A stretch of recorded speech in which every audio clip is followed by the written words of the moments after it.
In the opening scene, we are introduced to a young man named Kurt Kunkel, who is fixated on being a social media star. He's a magnet for cringe, an edgelord, and a comer. He creates all kinds of contents on his channel, KurtSword96, hoping one of them will make him famous. This content spans live drawings, reviewing shoes, gaming streams, and even discussing his favorite keyboard shortcuts. Kurt is basically like you and me, except he's a total douche. His past wasn't the best. In fact, his parents divorced when he was young, and he could only found peace with gaming.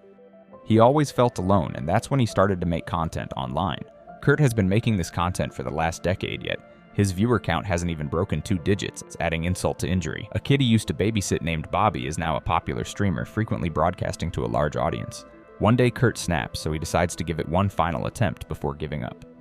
His plan is something he calls the lesson, in which he plans to teach viewers how to get famous online. As the very first step of the lesson, he sets up multiple cameras and a bunch of water bottles inside his car. He then signs up to drive for a rideshare app called Spree and livestream every passenger's trip. The first person he picks up is Frederick. He's even more obnoxious than Kurt. This guy refuses to buckle up and questions the cameras, but Kurt claims they're just for safety during the ride. Frederick spews bigoted beliefs, declaring that white people form the superior race and all others are lesser. Apparently knowing he's live on the internet made him decide to openly share these views. Hearing this, Kurt grows worried since the bigotry could harm his live streaming audience, which at that moment is merely Bobby attempting to sidestep the topic. He starts driving erratically. When Frederick complains, Kurt offers him a free bottle of water. Shortly thereafter, Frederick begins to feel woozy, revealing that Kurt laced the water with poison just to grab more attention. Frederick begins to cough violently, but Kurt simply cranks up some music and speeds on, leading to Frederick's unfortunate or not so unfortunate demise. Even so, Kurt still has only Bobby viewing. Bobby thinks the killing was staged, but Kurt remains unfazed. The next passenger Kurt picks up is a realtor named Andrea. They chat a bit, and she willingly takes the poisoned water, quickly meeting the same fate. This time, Kurt goes to the back seat and shows her body on camera. As this happens, he gets a FaceTime call from his father, but Kurt declines it. Afterward, he wipes away any traces he can. He uses Andrea's dead face to unlock her phone, gives himself a 5-star rating, and confirms the fare. He also sends a rude message to her co-worker so no one anticipates her at work after disposing of her body. Kurt proceeds to pick up his third passenger, a pompous man named Mario. Kurt attempts small talk to get Mario to drink the water, yet Mario ignores him, telling him to just drive.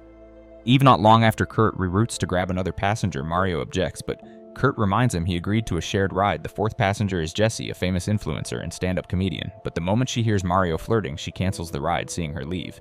Mario suddenly takes interest in her and orders Kurt to persuade her to come back. Kurt then offers Jessie a free ride, and she strangely accepts. As Kurt finds out Jessie boasts a huge following, so he queries how she grew such popularity. She simply states, "It's just because I'm funny." During the ride, Mario keeps hitting on her, while Kurt repeatedly asks her to promote his channel on her platform. Jessie grows tired of both and records them on her phone, uploading it to social media before storming off the car. He grows upset, changes course, and drives Mario to a remote construction site under the pretense it's a shortcut. His reckless driving makes Mario nauseated, so Kurt urges him to step out to vomit. Mario exits to relieve himself, and in that moment, Kurt blasts music and runs Mario over. This terrible act still is not enough to boost Kurt's channel. Later on, Kurt visits Jessie's social media to see she's performing at a comedy show that will be live streamed to countless viewers. He then stops at a gas station to fill his tank and scrub the blood from his car. There he has a call with Bobby, who informs him that his stream is dull and needs more excitement. Bobby displays his own content full of pranks and social experiments, spurred by this advice. Kurt drives like a maniac to pick up his next passengers, a group of partygoers named Kendra Richard and London Kendra. And Richard are terrified by the wild driving, but London seems to love it. She even climbs to the front to chat with Kurt, claiming she was dumped long ago by Ryan and is hunting for a new boyfriend. Eventually, Kurt steers them into a vacant junkyard. He then suggests Richard and Kendra lean out of the sunroof. Because they're about to see a nice view, they both begin streaming on their accounts. But suddenly, Kurt seals the sunroof, trapping them. He pulls over in a deserted area where a pack of wild dogs attacks Richard and Kendra simultaneously. Kurt then proceeds to kill London with a drill, takes his car to get cleaned, during which he calls Bobby again for feedback. Unfortunately, Bobby calls his stream boring and even admits to missing the triple homicide. Kurt demands a shout-out, but Bobby insists he should be more authentic like Jessie. So Kurt goes to meet Bobby in person, asking him to promote the stream, but Bobby humiliates him in front of his live audience. As Bobby keeps mocking him, Kurt pulls out a knife and stabs him. A crowd converges. Bobby brandishes a gun in self-defense, but Kurt wrestles it away and shoots him dead. The watchers believe the killing is staged. Kurt then uses Bobby's channel to host his own stream and records himself showering in Bobby's blood. Mid-broadcast, he gets a text from his father who needs a lift to a nightclub. Initially, Kurt doesn't want to go, but when Dad says he'll be meeting a famous DJ named Uno and the viewers show excitement, Kurt relents. He picks up his father and they chat en route to the club. It becomes evident their relationship is strained, which grows clearer when they argue. Chris notices Bobby's gun in the car, leading to yet more tension. They arrive at the club, find Uno, and Kurt requests a mention on her social media. She agrees if he drives her to a taco truck. Kurt snaps some photos of her. He then heads to get food, but Uno stumbles upon the gun and uses it as a prop for her own live feed. Unknowingly, she drinks the spiked water and starts coughing. By the time he returns, she is nearly gone, realizing what happened. He tosses the bottle and tries to drive away, but 2 cops stop Kurt to questioning him. Then suddenly she wakes up not having drunk enough to be fatal, panicking at the sight of the police. She accidentally shoots one of them before running off. Kurt attempts to flee and soon the police give chase. Ironically, all this chaos boosts his viewer count, which thrills him. He drives recklessly until he collides with a homeless camp. By now the world knows.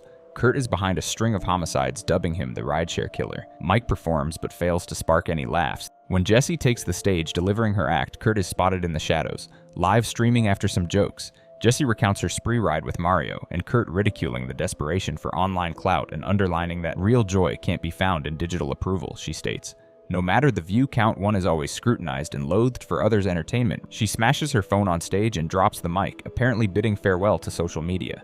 Kurt seems affected by her message and departs quietly upon learning Spree is halted temporarily. He uses another app called GoGo to call a ride. Soon he is picked up while making a half joke that he isn't the deranged driver killing people tonight. But the dash cam reveals he's exactly that. So without hesitation, Kurt kills the driver. Meanwhile, Jessie grows annoyed with Mike constantly filming her, so she orders a ride on GoGo in order to ditch him, but to her horror, Kurt is the one behind the wheel. He admits he was in her audience earlier, listening to her make jokes at his expense. Sensing danger, Jessie demands to get out. Kurt refuses and reminds her she has no phone because she destroyed it on stage. Eventually, she uses a charger cable to strangle him, causing the car to crash into a dumpster, but Kurt fights back and knocks her out cold. He drives her to his house's yard and places her in the headlights. He polls his viewers on what he should do with her. They insist on killing her, so he revs the engine to run her over, but his camera tips, and by the time he repositions it, Jessie is nowhere to be seen, forced to search on foot. He doesn't realize she has slipped behind the wheel. She attempts to run him down, but accidentally loses control, smashing into his house.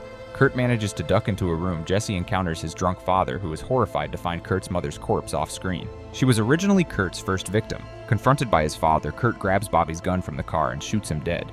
He tries to also kill Jessie, but she leaps back into the car, pinning him against a wall. Afterwards, she steps out, checking if he's still alive. He's barely hanging on. So in a panic, she bashes his head with his own phone, ending his life. At last, Jessie sees comments flooding the live chat, urging her to take a selfie with Kurt. And strangely, she actually does it. Then in the following day, Jessie is hailed as a national hero for stopping Kurt's bloodbath, while Kurt's rampage remains glorified in certain corners of the internet. One user proudly proclaims he has compiled all of Kurt's recordings and named it Spree. Subscribe for more videos like this, activate notifications, and leave a like to support the channel. Thanks for watching.